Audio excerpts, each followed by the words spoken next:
Hi, I have a mic and a pulse, and this video is a supplement to my last video in which I said it would take too long for a main video to speculate on what every single one of Starfield's perks does, so we're going to do that here using a combination of wild guesses, conjecture, Pictionary skills, and the fact that a bunch of these were already in Fallout 4. Part 1. Only through understanding the universe may we unlock a variety of moderate bonuses. 1A. Planet with moons orbiting it, likely orbital mechanics, and dealing either with space navigation or active spaceflight. 1B. Gemology or geology or something, probably dealing with mining. 1C. Off-screen, but we know it's medicine. 2A. Botany, either growing plants or harvesting them efficiently. 2B. Looks like the thing with the flag on it is a human structure, might be settlement construction. 2C. Publish or perish, bonus damage to anyone without tenure. 3A. Looks like a barcode scanner to be honest, possibly scanning in general, possibly something totally different. 3B. Pharmacology. We saw this in the research menu. 4A. It doesn't really look like those alien teleporters, crosshairs, a watch, or a compass, which is really just a watch set to north o'clock, but it doesn't look like anything else. 4B. Looks like a city springing up on a moon you planted your flag on, maybe a settlement upgrade. Overall verdict, I still don't know what these mean.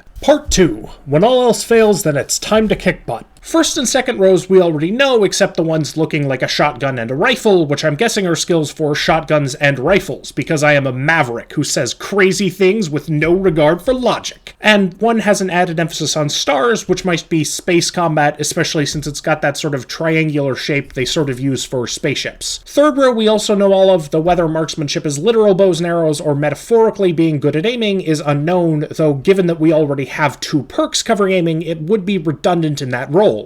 Though bows and arrows don't seem like they would be third tier unless you had a lot of arrows with cool extra effects, Hawkeye style. 4A is likely armor piercing, as the armor has circular holes in it, one of which you can see the stars through. 4B is limb damage, as again, kneecaps were not made to stay intact. 4C may be about headshots or critical hits, as the crosshairs pretty much universally denote precision. Overall, actually looks a little bland. Part 3. Money talks, but gorillas talk louder. We already know barter, diplomacy, persuasion, and gastronomy. 1E looks like fortune finder. 2A looks like hailing a cab, and as pointed out by Redditor Reasonable Dwarf, they're 2 of the things you're holding in the first big teaser, so they're not a device, and while not coins, they have the same marking, so I'm guessing this is a bigger unit of currency, though as there's no reason to have to pay your own ship to pick you up, I would guess that it's a subcategory of barter dealing with ships. 2B, again, gorilla intimidation. 2C bribe, 2D pickpocket. 3A has 1 guy and then a match and then 2 guys, so maybe a matchmaker skill, suggesting you may be either able to romance a decent number of people, or that crew will come to you with romantic woes to figure out. 3B. The black suit makes me think of stealth, but you're also seemingly in a spotlight and have a blank face, so it could be bluffing or performance in some way.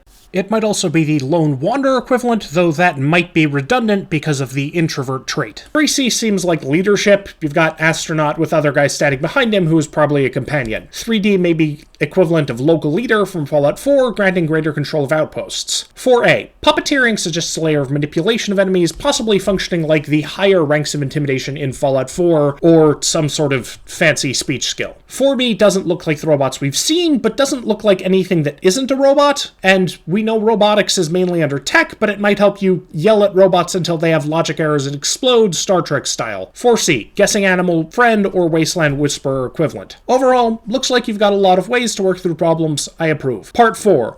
Let's get physical. I actually covered most of this in my last video. So 1C, ghost, sneak skill, 1D, and 1E we already know are carry weight and health. 2C looks like dodge, suggesting we'll be more acrobatic than in Fallout. 2D, food pyramid / balance of hunger and thirst, either dealing with survival mechanics or getting more bonuses from food. 2E, something cybernetic, maybe connecting to systems. 3C, connecting with chakras means drawing on your own internal energy, could boost endurance, though that seems basic for a 3rd tier skill. If connected to cybernetics, could also boost their power or your reserves of the energy, possibly also endurance that powers them. Resistance to status effects due to inner peace, also a possibility. 3D. The Serpent Stone in Skyrim had a paralyzing effect, and there was a paralyzing unarmed attack in Fallout, so I'm guessing this is this game's paralyzing palm. 4B. Again, could be impact landing, could be pointing towards an eye. 4C. Possibly energy projection from cybernetic, if that is fire being held. Could also be a lotus, which on top of symbolizing enlightenment and purity can also symbolize rebirth, so possibly something like avoid avoid death. Also, speculative. There may be an unarmed skill in the first row. There may also be a skill related to fighting animals in the same way robotics lets you fight robot, as Beast Hunter is one of the backgrounds. Part 5. Oh hey Tech, didn't see you there. We've just seen robotics, lockpick, and that there's a spaceship design skill. So that's about it. I'm just going to put a graphic full of labels for everything here for people who would like to skip to the end. That's all. Bye-bye now.